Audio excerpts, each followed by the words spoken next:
tout le monde. Voilà. Une fois encore, nous vous invitons de nous suivre jusqu'à la fin, hein, parce que vous voyez, c'est un peu mathématique aujourd'hui. Hein. Voilà, même si je ne suis pas bien, je ne suis pas trop bien dans les mathématiques. Voilà, mais vous voyez qu'aujourd'hui, nous sommes en mathématiques aujourd'hui. Voilà, donc c'est un repère orthonormé. Voilà, que vous voyez. Voilà, je pense que pour ceux qui ont fait la classe, en tout cas la classe de 6e et autres, voilà, savent déjà de quoi je parle. Donc dans cette vidéo, je vais vous expliquer à travers ce repère quelque chose. Voilà, donc vous voyez. Et là, je voudrais dire que par cette image, par ce repère, je voudrais vous dire que chacun de nous est spécial. Dieu a créé chacun de nous unique en son genre. Il peut avoir Jean-Marc Yao que je suis, il peut avoir un autre Jean-Marc Yao ailleurs, mais on ne sera pas la même personne. Voilà, il aura toujours quelque chose qui va nous différencier. On va peut-être parler de la même façon, on va peut-être avoir le même comportement, mais il y a certainement quelque chose qui va nous différencier. Donc je pense que, étant donné que Dieu a créé toute personne différente à l'autre, c'est comme ça aussi que nous avons aussi des connaissances que d'autres personnes n'ont pas. Voilà, donc je pense que vous voyez ce repère, il y a des personnes, vous qui regardez cette vidéo, vous pouvez vous estimer peut-être à moins 0. Voilà, mais je pense que bien que vous soyez à moins 0, il y a des gens peut-être, vous pouvez vous retrouver à moins 3. Mais il va y avoir certainement des personnes qui sont peut-être à moins 5. Donc malgré vos moins 3, vous avez quelque chose à partager, quelque chose à donner à ceux qui sont derrière vous. Parce que souvent, on entend des gens pour dire que toi tu es qui pour me parler de ça, tu es qui pour me parler de ceci. Et je pense que quand les gens le disent, c'est parce qu'eux-mêmes ils sont inconscients de la puissance de leur cerveau. Parce que le cerveau, c'est avec le cerveau qu'on a pu fabriquer l'ordinateur que nous utilisons.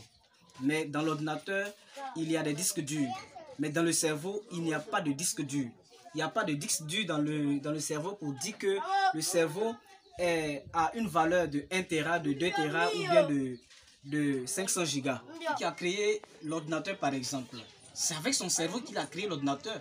Donc on ne peut pas dire que c'est un cerveau humain qu'on a enlevé et qu'on a intégré dans un ordinateur. Pas du tout. Pas du tout. Je pense que même l'ordinateur qu'on estime aujourd'hui, au jour d'aujourd'hui, l'outil le plus performant, le plus intéressant pour faire nos recherches. Je pense que si aujourd'hui quelqu'un encore se met à réfléchir, la personne aura aussi trouvé un appareil plus puissant que l'ordinateur que nous utilisons présentement. Donc c'est pour montrer que quel que soit le niveau auquel nous sommes, nous avons quelque chose à partager à notre monde. Et quelle que soit la connaissance qu'on a emmagasinée dans notre tête, nous avons aussi quelque chose à apprendre des autres. Donc il faudrait qu'on puisse taire ces comportements d'orgueil, d'une façon de se considérer aussi plus haut, plus intelligent que les autres.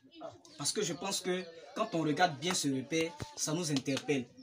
Que quel que soit, même si on est au point 7, il y a des gens qui sont déjà au point 100. Si nous sommes à moins 10, il y a des gens qui sont à moins 1000. Donc, quel que soit ce qu'on soit, quel que soit ce qu'on possède comme connaissance, il y a des gens qui sont devant nous. Et quel que soit le fait qu'on ait minimisé notre connaissance qu'on a, il y a des gens aussi encore plus faibles que nous. Donc, je pense que même quand on assimile cela à nos notes à l'école, je pense que ça peut aussi nous édifier. Parce qu'à l'école, il y a des gens qui vont avoir 10, il y en a qui vont avoir 20, il y en a qui vont avoir 19, 15, et j'en passe. Donc, et je vais vous raconter une petite histoire. C'est l'histoire de Napoléon Hill, l'auteur du célèbre livre « Réfléchissez et devenez riche ». Un livre que la plupart de ces riches, des riches du monde entier, ont eu à le lire plusieurs fois. Voilà, Napoléon Hill, qui est l'auteur du livre « Réfléchissez et devenez riche ». C'était en 1908. En 1908, les choses étaient encore primitives. Et il y a un monsieur qui était en ce moment le plus riche des États-Unis, en la personne de Andrew Carnegie. Andrew Carnegie était un monsieur qui était riche. qui était très riche, un riche des États-Unis. Et il avait l'âge un peu avancé. Donc, un jour, il s'assoit et il se pose la question. Mais moi, une personne que je suis appelé à mourir. Et avec toutes les connaissances que j'ai pu emmagasiner dans mon cerveau, il ne faudrait pas que je meure sans léguer, sans donner ces connaissances-là à quelqu'un qui puisse les partager au monde entier. Et il ne parlait pas de lui seul.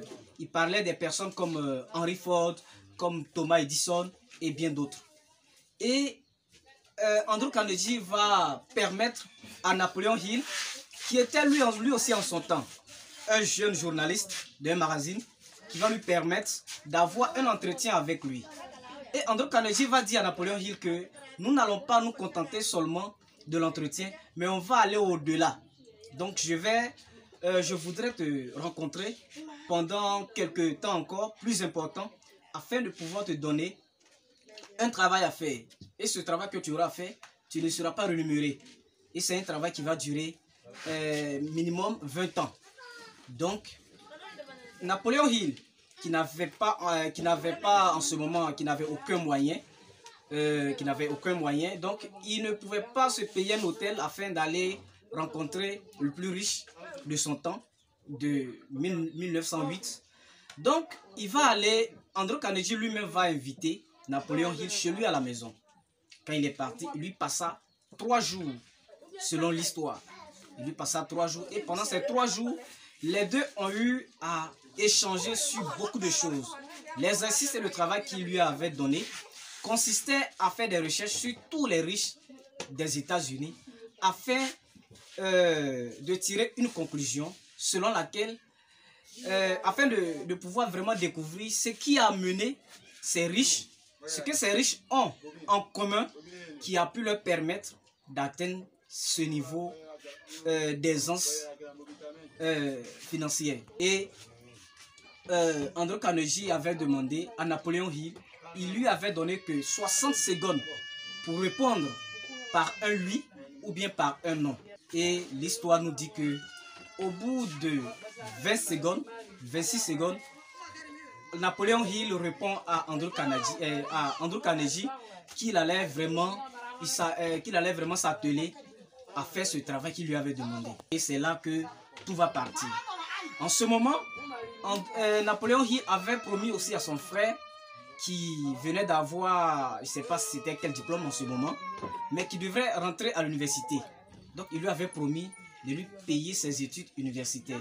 Mais étant donné qu'il venait de prendre un engagement vis-à-vis de son mentor Andrew Carnegie, parce qu'il ne lui avait pas donné de l'argent. Il ne lui avait rien donné. Et lui-même, il voulait même refuser ce travail que Andrew Carnegie lui avait donné. Parce qu'il estimait qu'il n'avait pas eu un niveau d'études élevé et qu'il n'avait pas d'argent et qu'il n'avait pas de connaissances pour pouvoir faire cela. Et il a pris confiance en lui et il a commencé à faire ce travail. Aujourd'hui, jusqu'à la mort de Napoléon Hill, en tout cas, vraiment, il avait vraiment réalisé un travail qu'il avait voulu réaliser. Nous démontre que Andrew Carnegie avait fabriqué une 50aine de millionnaires aux États-Unis et dans le monde entier. Mais avec les études, les lois qui sont incluses dans le livre Réfléchissez et devenez riche, un livre qui est le fruit de 20 ans de recherche et d'études de Napoléon Hill, l'histoire nous dit que Napoléon Hill aussi fut à la base des milliers, sinon je dirais des millions et des millions de riches. Et aujourd'hui, ce livre garde toujours sa place dans le développement personnel, dans le secret de la richesse et dans le secret de l'accomplissement de tout ce qu'on veut.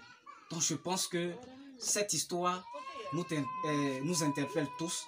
Cette histoire de Napoléon Hill et d'Andrew Carnegie nous interpelle, nous demande de pouvoir laisser quelque chose sur cette terre après notre passage. Aujourd'hui, Napoléon Hill n'est plus, Andrew Carnegie n'est plus, mais quand vous prenez le livre Réfléchissez et devenez riche, un livre que j'interpelle tout le monde d'abord, et d'ailleurs à le lire. Je demande tout le monde, en tout cas, à pouvoir le lire. Là, je ne l'ai pas ici, voilà, sinon je l'avais, mais j'ai quelqu'un qui a appris, qui est en train de le lire actuellement. Je ne l'ai pas, sinon j'allais vous le présenter. Je demande à tout le monde de lire ce livre-là. Et il y a des riches qui ont lu le livre plus de 50 fois, plus même de 100 fois. Voilà, il y a l'un des plus riches du monde, Monsieur Bis, qui a lu le livre Réfléchissez, devenez riche plus de 20 fois. Je ne connais pas exactement le nombre de fois qu'il a eu à lire ce livre, mais il a lu ça plusieurs fois. Et c'est ce qui l'a transformé, c'est ce qui lui a permis de pouvoir développer ses entreprises au niveau auquel elle est actuellement. Bon visionnage, mais n'oubliez pas surtout de vous abonner, de liker, parce que, et de aussi cliquer sur la cloche de notification, parce que il y a des contenus que nous donnons chaque semaine, 3 fois par semaine. Donc n'oubliez pas de vous abonner et à plus tard, bon visionnage à vous.